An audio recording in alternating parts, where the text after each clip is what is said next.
Constant. Épisode 2. Distrait, inattentif, ennuyé. Je ne m'apercevais pas de l'impression que je produisais. Et je partageais mon temps entre des études que j'interrompais souvent, des projets que je n'exécutais pas, des plaisirs qui ne m'intéressaient guère, lorsqu'une circonstance très frivole en apparence produisit dans ma disposition une révolution importante. Un jeune homme, avec lequel j'étais assez lié, cherchait depuis quelques mois à plaire à l'une des femmes les moins insipides de la société dans laquelle nous vivions. J'étais le confident très désintéressé de son entreprise. Après de longs efforts, il parvint à se faire aimer, et comme il ne m'avait point caché ses revers et ses peines, il se crut obligé de me communiquer ses succès. Rien n'égalait ses transports et l'excès de sa joie. Le spectacle d'un tel bonheur me fit regretter de n'en avoir pas essayé encore. Je n'avais point eu, jusqu'alors, de liaison de femme qui pût flatter mon amour-propre. Un nouvel avenir parut se dévoiler à mes yeux.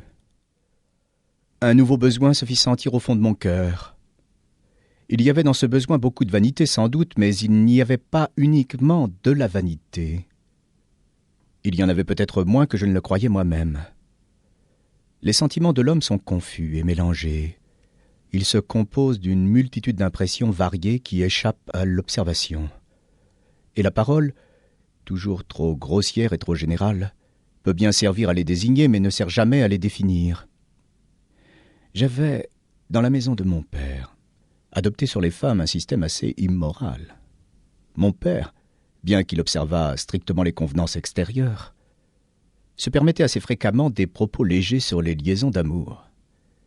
Il les regardait comme des amusements, sinon permis, du moins excusables, et considérait le mariage, seul, sous un rapport sérieux.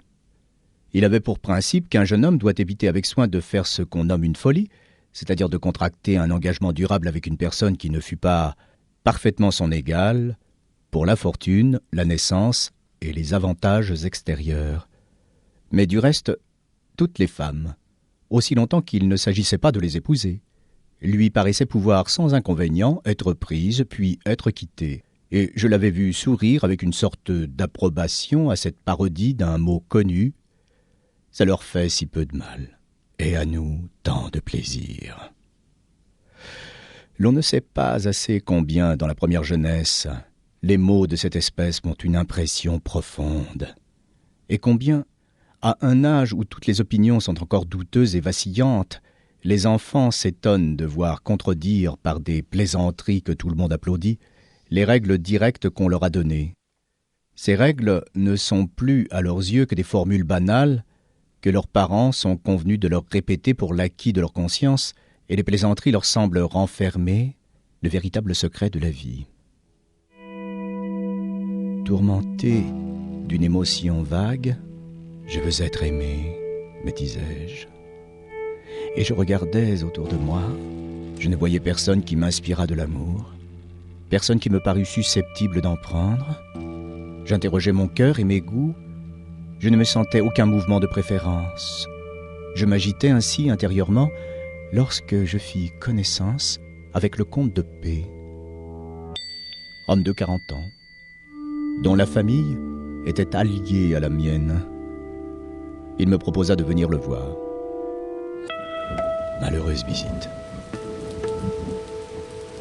Il avait chez lui sa maîtresse, une Polonaise, célèbre par sa beauté, quoiqu'elle ne fût plus de la première jeunesse. Cette femme, malgré sa situation désavantageuse, avait montré dans plusieurs occasions un caractère distingué. Sa famille, assez illustre en Pologne, avait été ruinée dans les troubles de cette contrée.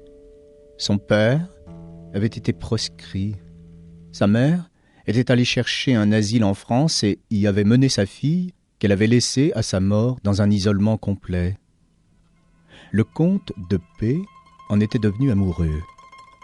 J'ai toujours ignoré comment s'était formée une liaison qui, lorsque j'ai vu pour la première fois Éléonore, était dès longtemps établie et pour ainsi dire consacrée. La fatalité de sa situation ou l'inexpérience de son âge l'avait-elle jeté dans une carrière qui répugnait également à son éducation, à ses habitudes et à la fierté qui faisait une partie très remarquable de son caractère?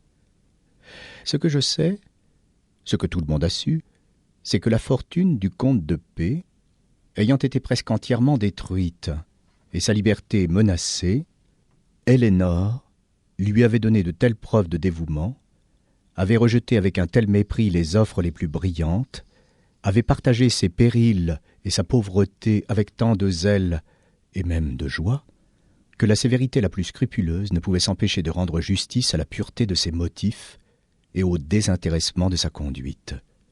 C'était à son activité, à son courage, à sa raison, au sacrifice de tout genre qu'elle avait supporté sans se plaindre, que son amant devait d'avoir recouvré une partie de ses biens.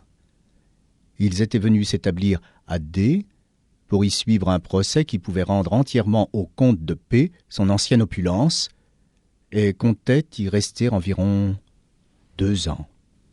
Éléonore n'avait qu'un esprit ordinaire. Mais ses idées étaient justes, et ses expressions, toujours simples, étaient quelquefois frappantes par la noblesse et l'élévation de ses sentiments. Elle avait beaucoup de préjugés, mais tous ces préjugés étaient en sens inverse de son intérêt. Elle attachait le plus grand prix à la régularité de la conduite, précisément parce que la sienne n'était pas régulière, suivant les notions reçues. Elle était très religieuse, parce que la religion condamnait rigoureusement son genre de vie. Elle repoussait sévèrement dans la conversation tout ce qui n'aurait paru à d'autres femmes que des plaisanteries innocentes, parce qu'elle craignait toujours qu'on ne se crût autorisé par son état à lui en adresser de déplacés. Elle aurait désiré ne recevoir chez elle que des hommes du rang le plus élevé et de mœurs irréprochables, parce que les femmes à qui elle frémissait d'être comparée se forment d'ordinaire une société mélangée et, se résignant à la perte de la considération, ne cherchent dans leurs relations que l'amusement. Éléonore, en un mot, était en lutte constante avec sa destinée. Elle protestait pour ainsi dire par chacune de ses actions et de ses paroles contre la classe dans laquelle elle se trouvait rangée. Et comme elle sentait que la réalité était plus forte qu'elle et que ses efforts ne changeaient rien à sa situation, elle était fort malheureuse. Elle élevait 2 enfants qu'elle avait eus du comte de P avec une austérité excessive. On eût dit quelquefois qu'une révolte secrète se mêlait à l'attachement plutôt passionné que tendre qu'elle leur montrait et les lui rendait en quelque sorte importuns.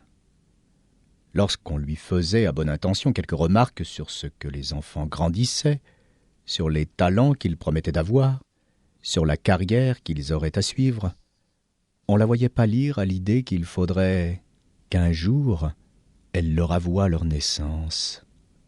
Mais le moindre danger, une heure d'absence, la ramenait à eux avec une anxiété où l'on démêlait une espèce de remords et le désir de leur donner par ses caresses le bonheur qu'elle n'y trouvait pas elle-même. Cette opposition entre ses sentiments et la place qu'elle occupait dans le monde avait rendu son humeur fort inégale. Souvent, elle était rêveuse et taciturne. Quelquefois, elle parlait avec impétuosité. Comme elle était tourmentée d'une idée particulière au milieu de la conversation la plus générale, elle ne restait jamais parfaitement calme.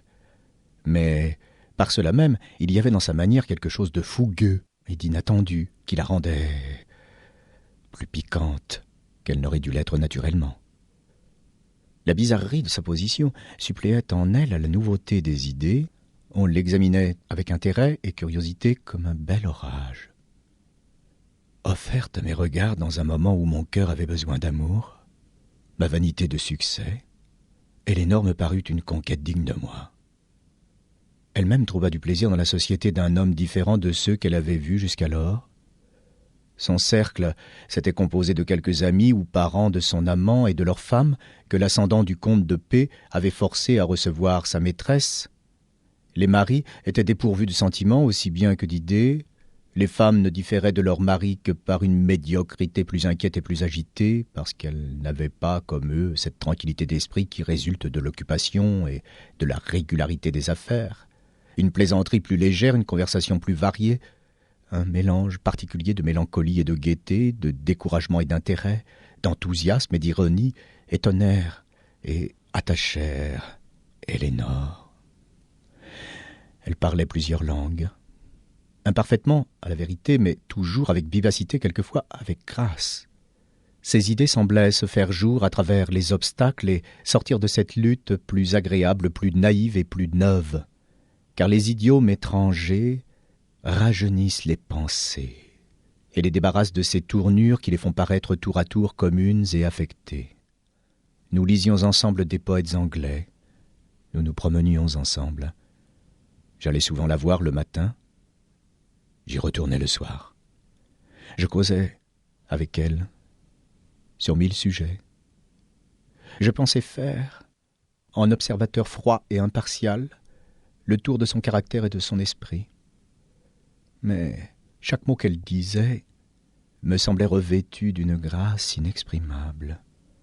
Le dessein de lui plaire, mettant dans ma vie un nouvel intérêt, animait mon existence d'une manière inusitée.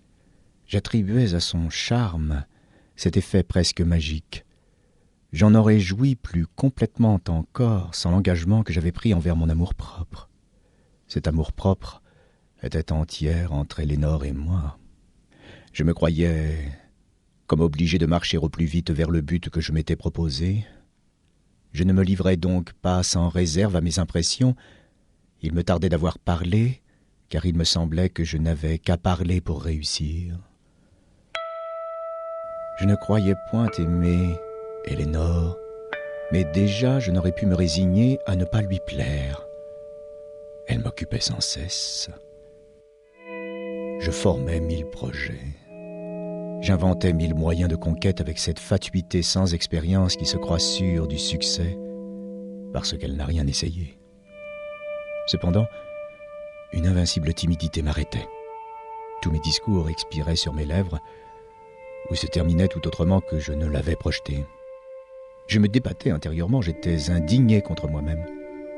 Je cherchais, enfin, un raisonnement qui pût me tirer de cette lutte avec honneur à mes propres yeux. Je me dis qu'il ne fallait rien précipiter, qu'Elénore était trop peu préparée à l'aveu que je méditais et qu'il valait mieux attendre encore. Presque toujours, pour vivre en repos avec nous-mêmes, nous travestissons en calcul et en système nos impuissances ou nos faiblesses. Cela satisfait cette portion de nous qui est, pour ainsi dire, spectatrice de l'autre. Cette situation se prolongea. Chaque jour, je fixais le lendemain comme l'époque invariable d'une déclaration positive, et chaque lendemain s'écoulait comme la veille. Ma timidité me quittait dès que je m'éloignais d'Elénore. Je reprenais alors mes plans habiles et mes profondes combinaisons, mais à peine me retrouvais-je auprès d'elle que je me sentais de nouveau tremblant et troublé. Quiconque aurait lu dans mon cœur, en son absence, m'aurait pris pour un séducteur froid et peu sensible. Quiconque m'eût aperçu à ses côtés eût cru reconnaître en moi un amant novice, interdit et passionné. L'on se serait également trompé dans ces deux jugements. Il n'y a point d'unité complète dans l'homme, et presque jamais personne n'est tout à fait sincère, ni tout à fait de mauvaise foi. Convaincu par ces expériences réitérées que je n'aurais jamais le courage de parler à Elénore, je me déterminai à lui écrire.